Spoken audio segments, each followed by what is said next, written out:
Well, Nikki, thanks so much for taking some time to hang with me today. I really appreciate it. It's my honor. I'm really excited, David. Thank you so much for having me. Yeah. I know you talk a lot about making a comeback, but in order to have a comeback, there's got to be a setback. And we've all had setbacks in life, of course. But today we're talking about relationships and divorce. And so, if you wouldn't mind, maybe just take a few minutes and share with us about your own relationship journey for marriage and divorce and kind of how that got you into this whole coaching and conversation. Absolutely. And I love what you said, David, about an epic comeback. In order for an epic comeback to happen, sort of the prerequisite to that is you have to have gone through a place where you're going through really, really rough stuff. Yeah. And I did. And my short version of my story is that I I had a fantastic childhood. I grew up, I was an overachiever. I went through Princeton and Harvard, and the narrative that I told myself about my life was that I was going to meet the man of my dreams and marry him and have children and live happily ever after, which is a very familiar narrative, I'm sure, to those of you Yes. listening. Yes. And that, for the most part, was what happened. I got married in 2006 to the man of my dreams. We had an incredible life together. We had 3 Ivy League degrees between us. We traveled a lot for the first 5 years of our marriage. And even after we had our son and then our daughter, we continued to travel the world, went to Japan, went to Europe, all over the place. And both my husband and I owned our own businesses. We were entrepreneurs.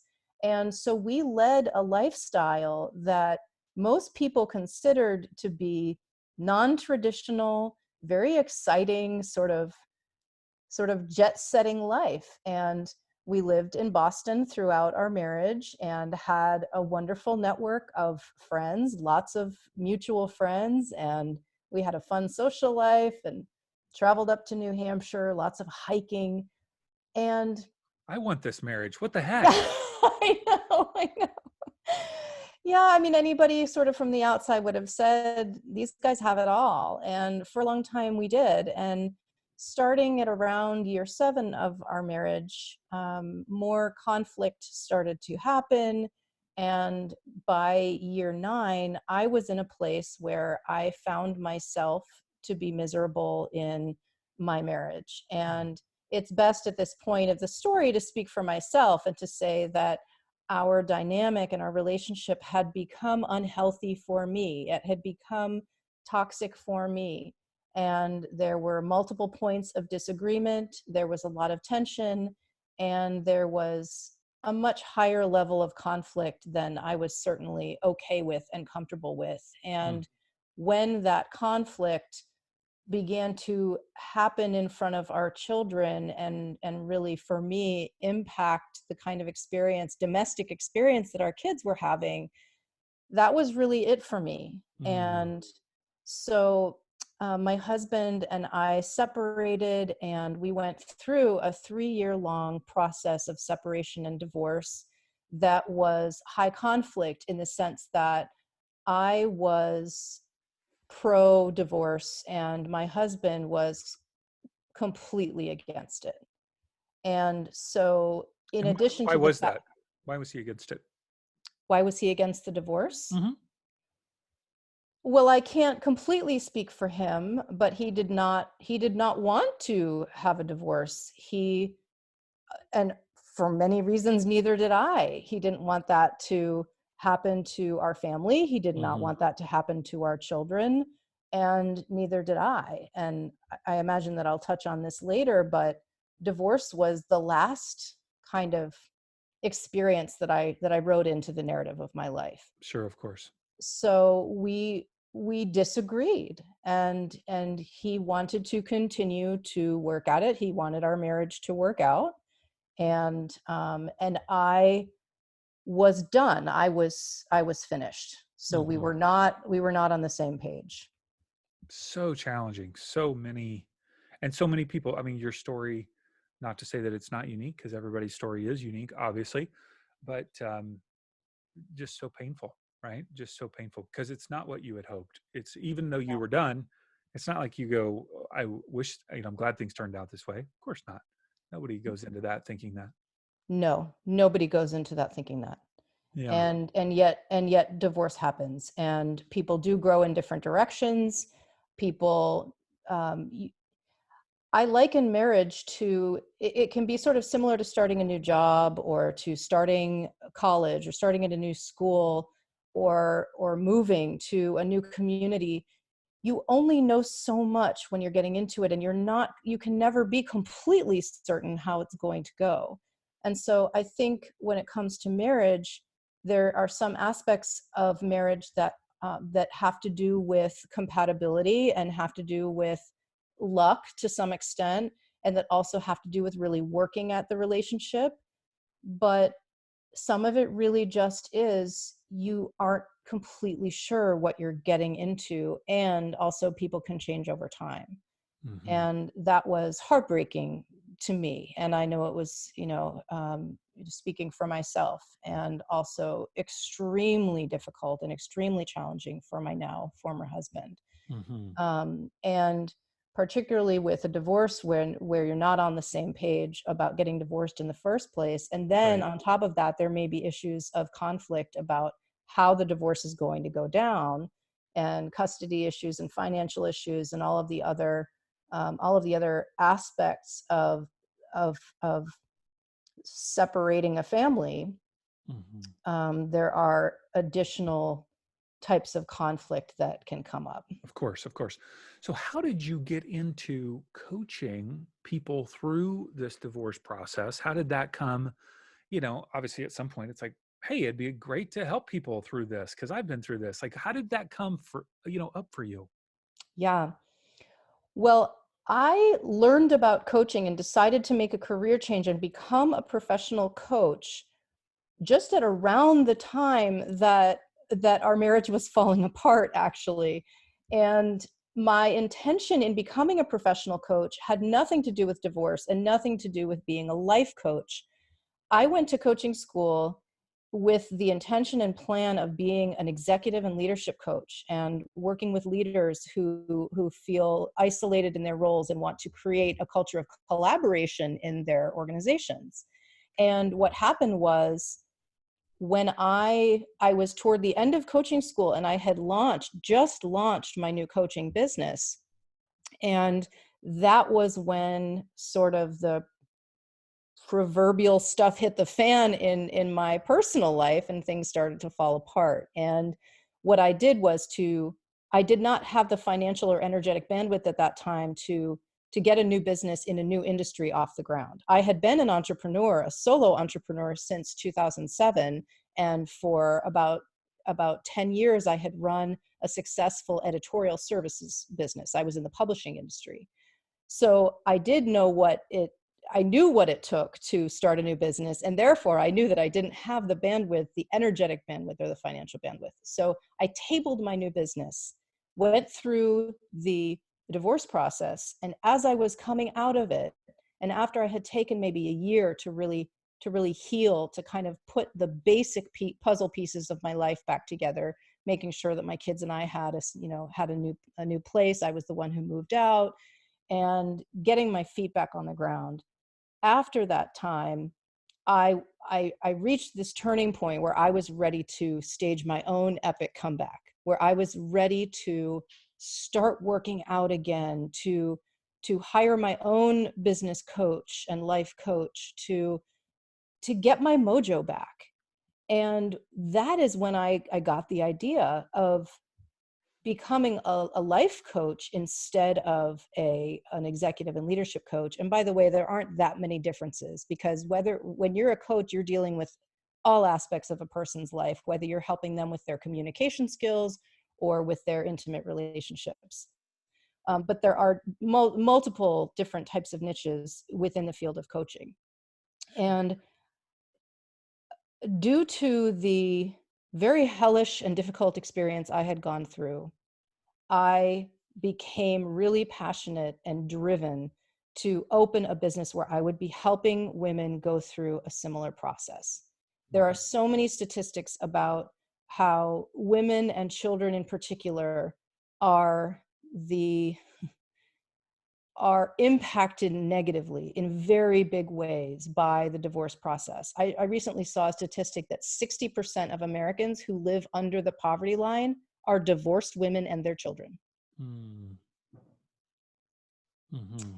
And so my passion for doing this work was very, very much part of my own comeback, my own reclaiming my relationship with myself, reclaiming my relationship with my career, my work, and more. Mm-hmm. And since I made that decision over a year ago to do this work, I have been more driven and more motivated and filled with more joy at the work that I do, which doesn't feel like work, than I ever have been in my life to this point. That is so awesome. That is so great. That feels good. That's good. You talked about this epic comeback, right? And you talked about reclaiming yourself, I believe is the way that you put it. Now, my wife and I, 12 years ago, I filed for divorce. And I was in a really bad place. I was burned out and I wanted to start fresh in life. Made some really poor choices. And we ended up 6 months later reconciling. We've been married now almost 26 years.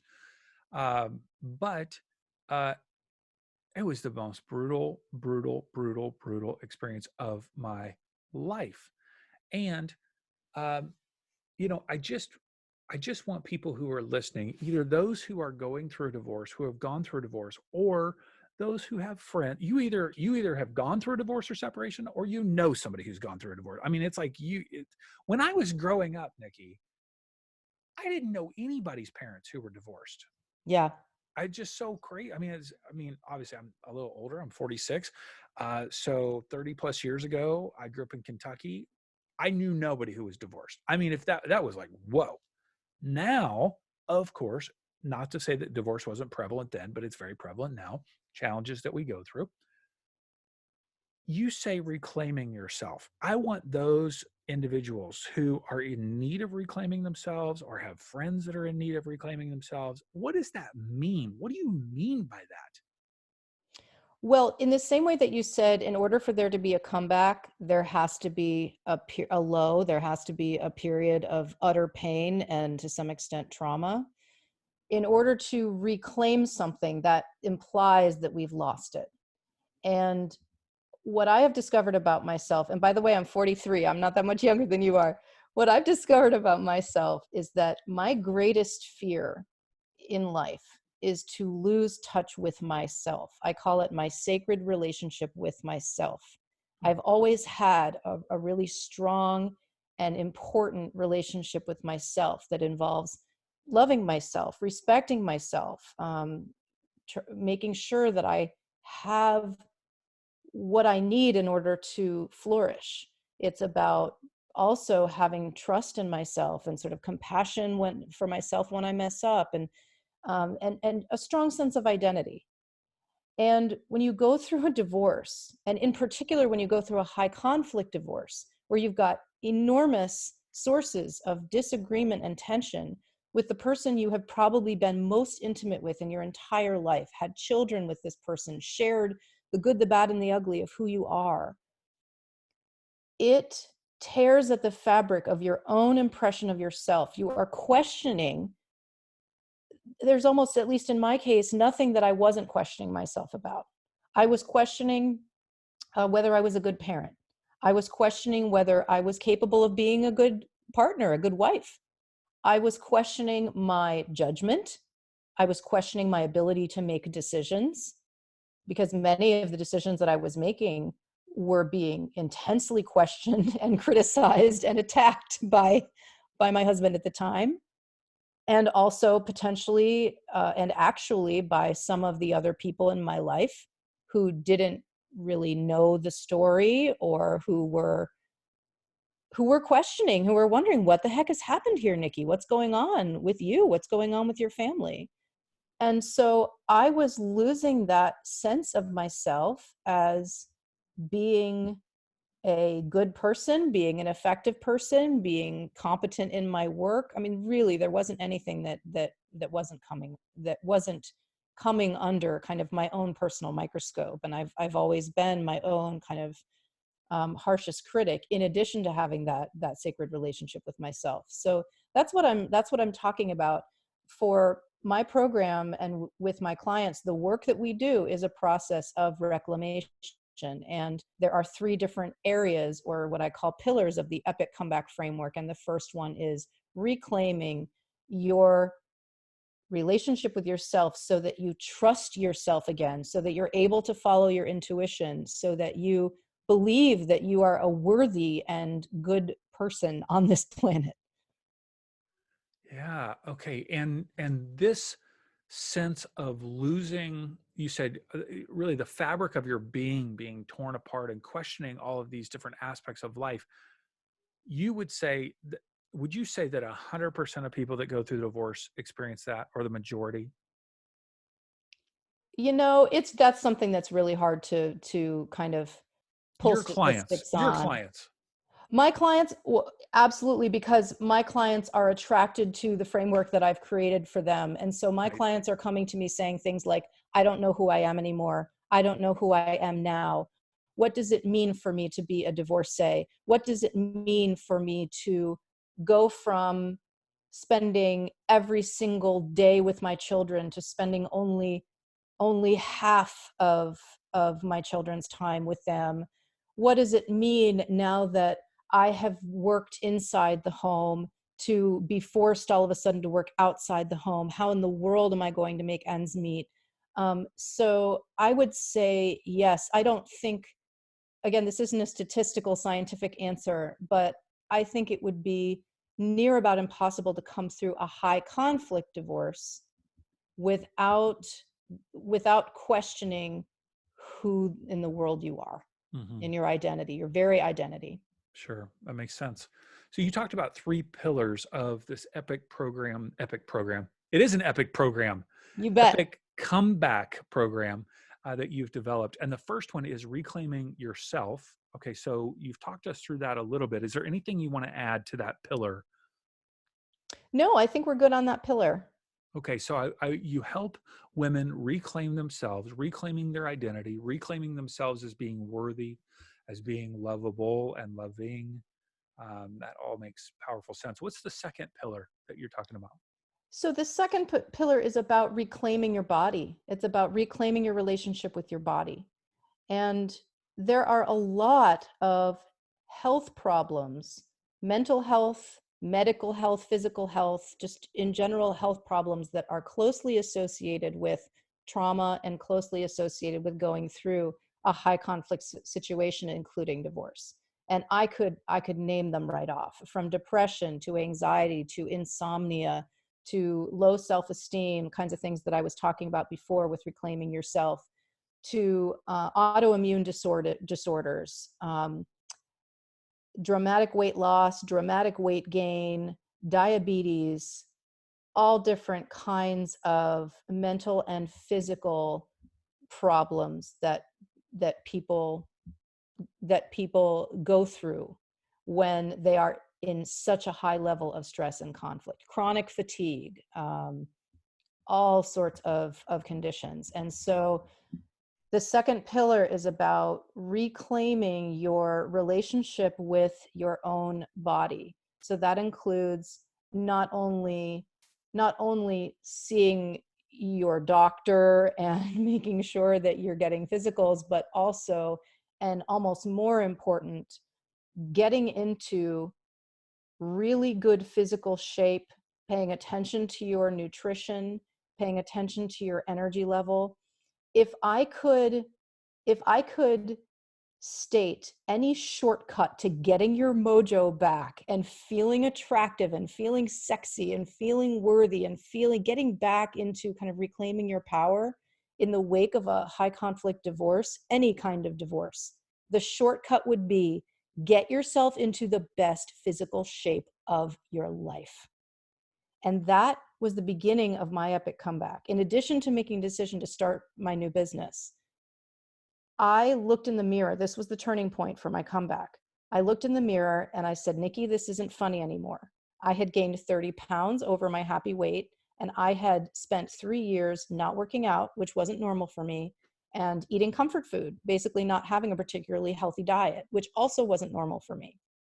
And I was compassionate with myself about having a period in my life where that was going on and where I was taking care of surviving. I mean, basically, I was in survival mode. Mm-hmm. But once I got to the other side of crisis mode, I looked in the mirror and I said, this isn't funny anymore, and this is going to change. And I contacted a fitness coach who was my friend in elementary school from way back in the day. And I said, Molly, sock it to me. And she gave me a fitness program. She gave me a nutrition program. I followed those programs to the letter for 9 straight months. I got into the best shape of my life. And what happened to me physically and emotionally was very dramatic and very fast. Literally within 3 days of starting to work out again, my body was saying, thank you. Thank you for doing this again. Thank you so much. We really needed this. I stopped taking naps.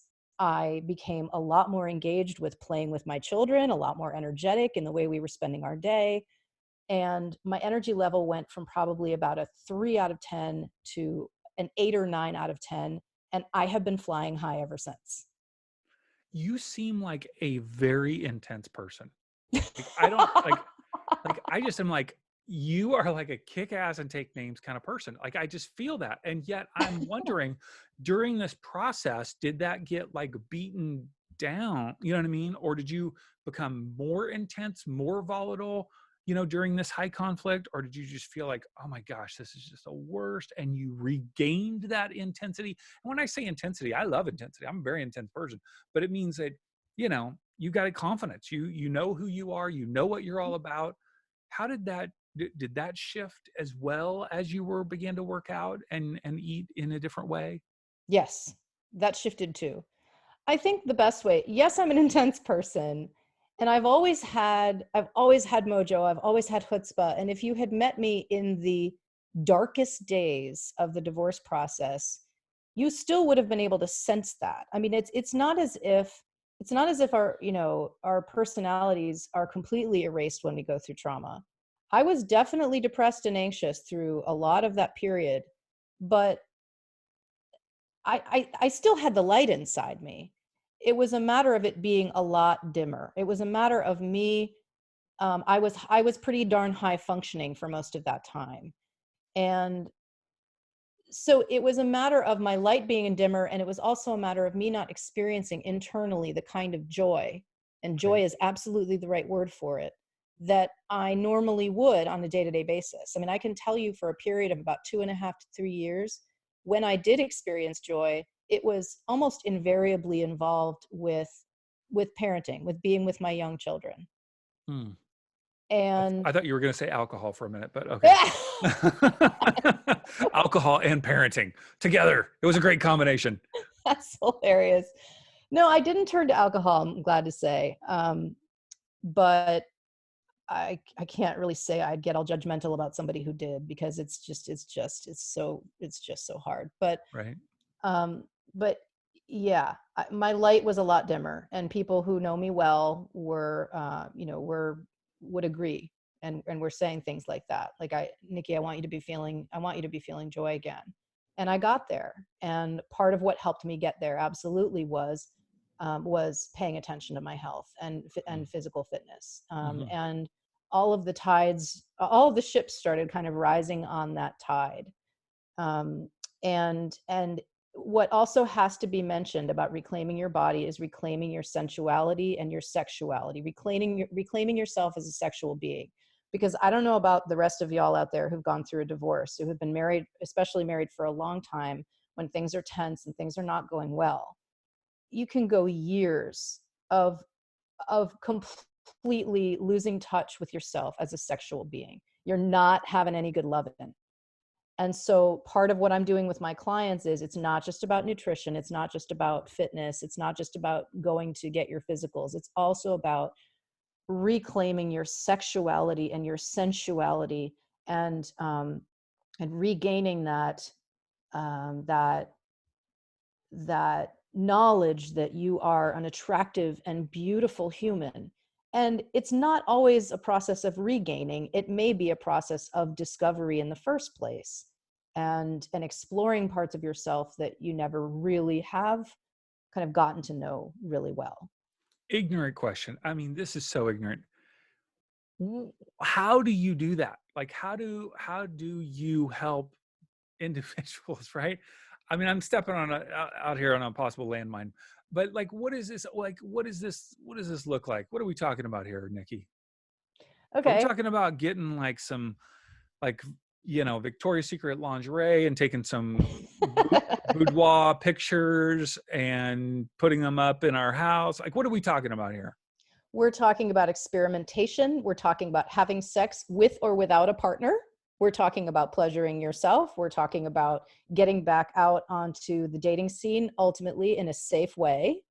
We're talking about doing research. We're talking about engaging in types of, I'm not a big fan of the word self-care, but that's what people understand it to be these days. Engaging in going and getting massages, increasing the amount of times in your day-to-day life where you're engaging in human touch. So it's not just about sex. It's not just about intercourse. It's also about, and that's one of the reasons why exercise is so important, because the chemicals that get released when we exercise are the same kinds of chemicals that get released when we're having sex. They're the kinds of chemicals that tell you, I'm a sexual being. I feel good in my own body. So we're talking about this is where I refer some of my clients to reinvention stylists, to personal stylists. Go get your hair done. Pay some attention to your appearance. Take some baths. So it's not just sexual experimentation and Sensual. exploration. It's sensual Mm-hmm. experimentation. And it's also research. Read some books.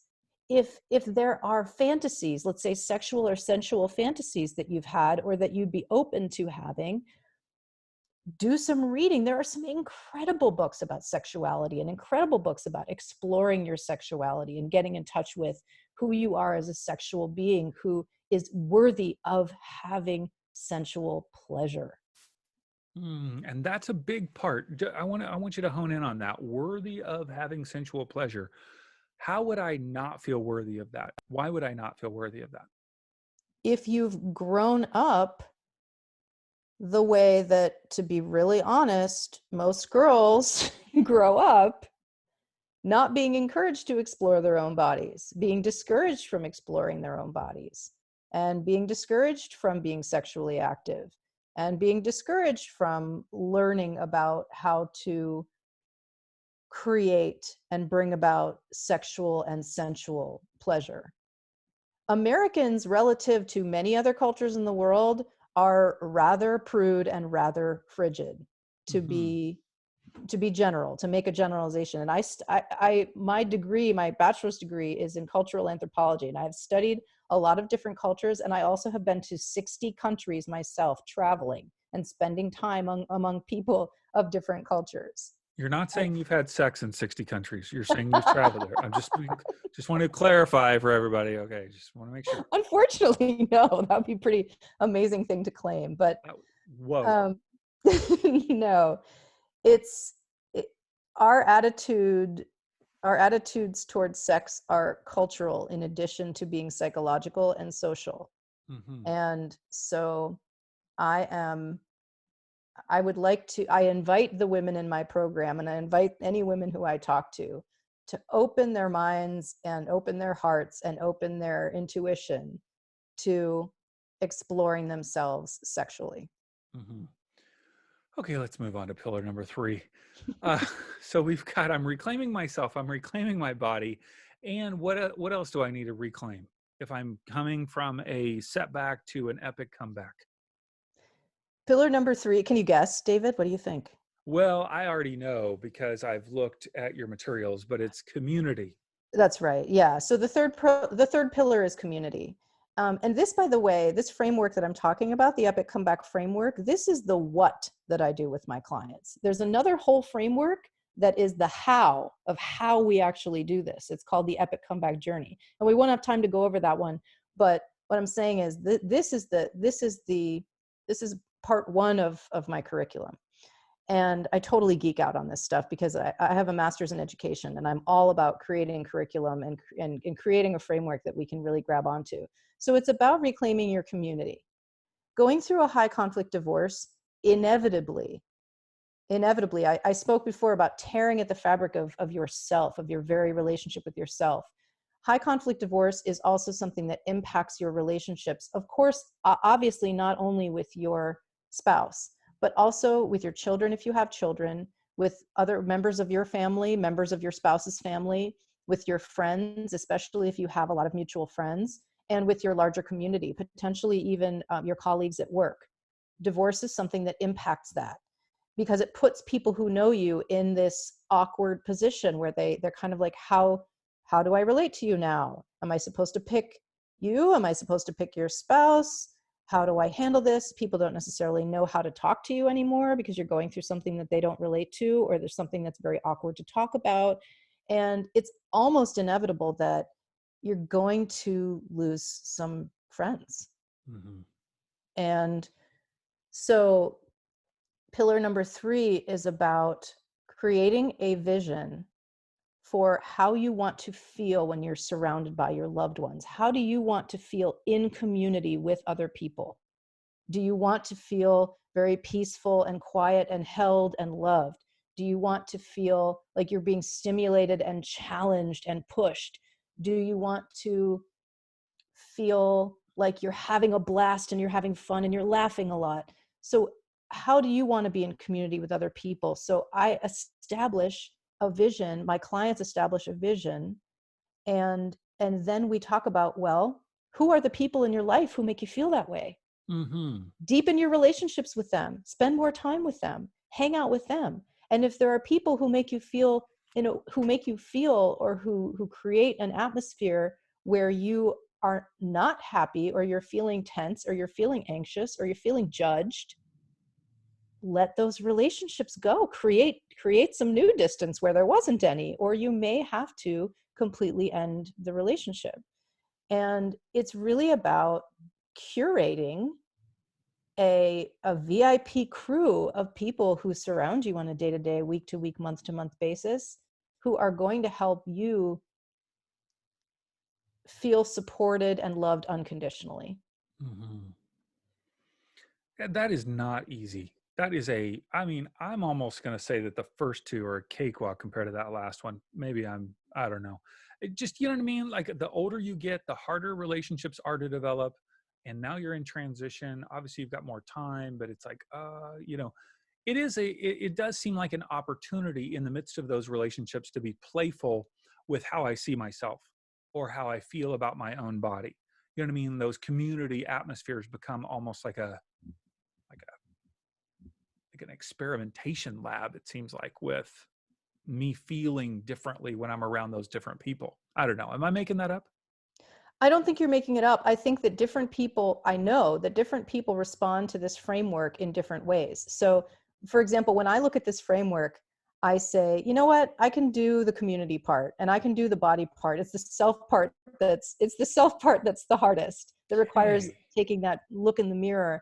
And there are other people who are going to say, oh my gosh, I'm feeling great about my community, my friends, my family, and I'm feeling really good about myself, but oh, this part about my health and my body, I am in I'm in danger. My health Yeah, is in the toilet, and this is going to be really hard for me. So I'm drowning um, in potato chips.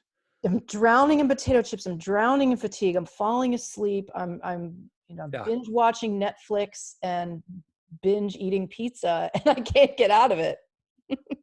Yeah. Okay. So basically, everybody's going to have a unique area that they're challenged with. All three are super challenging. But if you were to you are speaking to people who are going through a divorce, going through a separation, and what would you want the best case scenario for them, the ultimate result that you want for somebody, whether they're working with you or not? What do you want for them in their life as they're coming out the other side of this? I want my clients, I want anybody who's coming out of a high conflict divorce, but I'm going to talk about my clients because they are my people. I believe in them 3000%. And what I want for them is what they're telling me that they want for themselves, which is they want freedom. They want freedom. They want to be and feel like they are in charge of their lives, like they are the main event of their own lives. They're throwing a party and everybody else wants to come, and other people are saying, I want what she's having.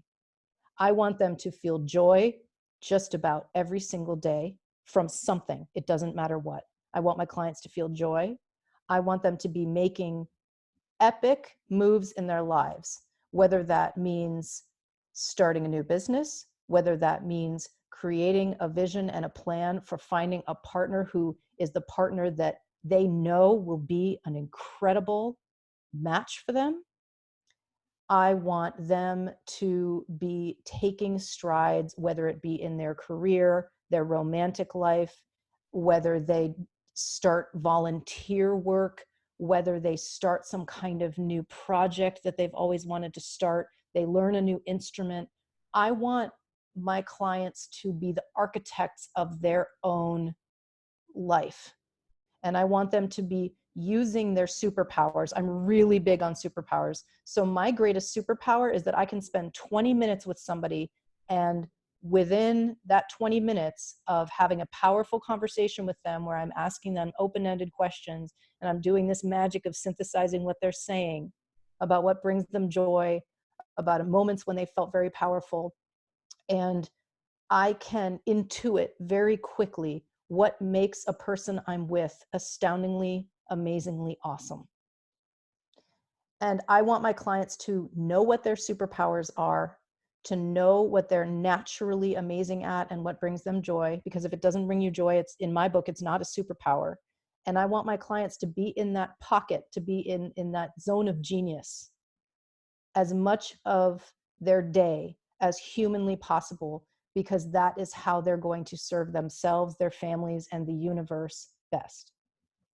So good. So good.